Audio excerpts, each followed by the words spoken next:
Why do women over 40 feel stressed so much more intensely than men? Studies show nearly 3 in 4 women in perimenopause are overwhelmed. Let's explore the surprising hidden reason behind this along with the 5 powerful strategies to transform your stress management. The third one is a game changer. Hi, I'm Dr. M, an integrative psychiatrist and lifestyle physician. Let's talk about the exact steps to heal your nervous system and reclaim your energy. First, it's essential to understand that your stress response system has fundamentally changed since your 20s and 30s. But before I explain why, I need you to understand something crucial. You might be experiencing burnout right now and not even realize it. See, burnout doesn't announce itself with a dramatic collapse. It creeps in slowly, so gradually that you think it's just getting older or life being hard. Let me paint you a picture of what burnout could look like in your 40s. Emotionally, you might find yourself snapping at your family over things that never bothered you before. You feel anxious about everything, your job, your kids, your aging parents, even simple decisions like what to make for dinner. And underneath it all, there's this quiet hopelessness, like you're stuck in quicksand. Physically, your body is sending you distress signals. You're exhausted but can't sleep through the night. You wake up feeling like you never went to bed. Headaches show up consistently, and that stubborn belly weight, it's not just the cookies you eat, it's cortisol, storing fat around your midsection because stress and burnout increase cortisol levels. Cognitively, your brain feels like it's wrapped in cotton. You walk into rooms and forget why you're there. You can't remember words that used to roll off your tongue. Your motivation has hit rock bottom, leaving you with a sense of dread that you can't explain. Socially, you're pulling away from everyone. Going out feels like too much effort. You decline invitations because you don't have the energy to pretend you're okay. You feel disconnected from your own life, like you're watching someone else live it. But here's the thing, you're not broken and you're not alone. A 2023 work report revealed that approximately 50% of women experience burnout, with more than half reporting increased stress levels compared to the previous year. Unfortunately, most don't recognize it as burnout. They think it's just midlife. Now, here's why stress and burnout hit you harder after 40. There are 4 primary reasons for this. The first reason is the disappearance of the estrogen safety net. In your younger years, estrogen acted like a protective shield around your brain and nervous system. It helped regulate cortisol, your primary stress hormone, keeping it from going haywire. But as you enter perimenopause, estrogen starts fluctuating wildly before eventually declining. Without that protective shield, cortisol increases. Several studies show that cortisol increases during perimenopause, making women's bodies more sensitive to stress. While the exact spike can vary, women in midlife may have much higher cortisol levels than they did in their 20s or 30s, contributing to symptoms like sleep difficulties, weight changes, and mood swings. The second reason is the perfect storm of life circumstances.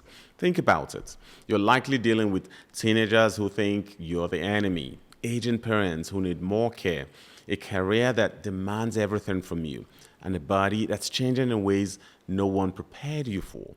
In Nigeria, we have a saying, the woman who carries water on her head, a baby on her back, and firewood in her arms still gets blamed when she stumbles. That's exactly what's happening to you. The third reason stress hits harder is because your mitochondria, the powerhouses of your cells, start declining during the menopause transition. These tiny engines that produce your energy become less efficient, especially under stress and declining hormones. As estrogen drops, it directly impacts mitochondrial function, since estrogen acts as a protective antioxidant for these cellular powerhouses.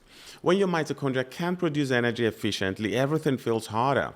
From managing daily stress to maintaining emotional balance. The good news is that you can support and even improve your mitochondrial health. Regular exercise, particularly strength training and high-intensity interval training, stimulates the creation of new mitochondria.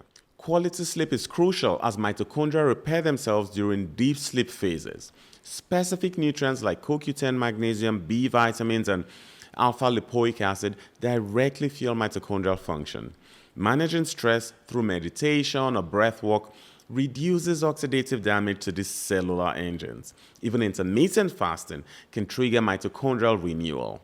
As the African proverb says, little by little, the bird builds its nest. Small daily habits restore your cellular energy over time. And the fourth reason, your sleep architecture changes. The deep restorative sleep that once recharged your stress response system becomes fragmented. Without proper sleep, your stress levels remain high, creating a vicious cycle where stress disrupts sleep and poor sleep amplifies stress. During perimenopause, declining progesterone, your natural calming hormone, makes it harder to fall into deep sleep stages. Hot flashes and night sweat further interrupt your sleep cycles. Your brain's lymphatic system, which clears stress hormones and toxins during deep sleep, can't function optimally with fragmented rest. This leaves you waking up tired, emotionally reactive, and less resilient to daily stressors. As the African proverb reminds us, however long the night, the dawn will break. But first, we must restore the quality of that night's rest. Now, let me share 5 powerful stress healing protocols. The first pillar is what I call nervous system nutrition. Your stressed out brain may be starving for specific nutrients. Magnesium glycinate, 400 milligrams before bed, acts like a natural Xanax for your nervous system. B-complex vitamins help your body actually produce the neurotransmitters that keep you calm.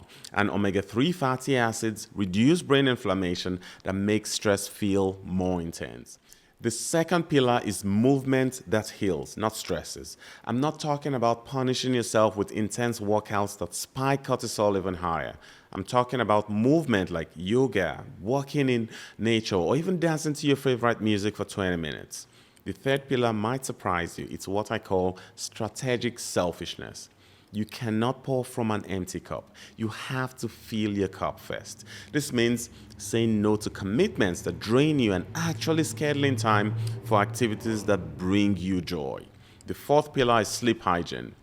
Keep your bedroom between 65 and 68 degrees. Create a wind-down routine that starts 2 hours before bed. No screens, dim lighting, and maybe some chamomile tea. The fifth pillar is community and connection. Chronic stress shrinks the parts of the brain responsible for social connection. But when you rebuild those connections, your nervous system improves. In my practice, women who prioritize social connection recover from burnout much faster than those who try to heal alone. Now, sometimes lifestyle changes aren't enough, and that's okay. Anti-anxiety medications like sertraline can provide the stability you need while you rebuild your foundation.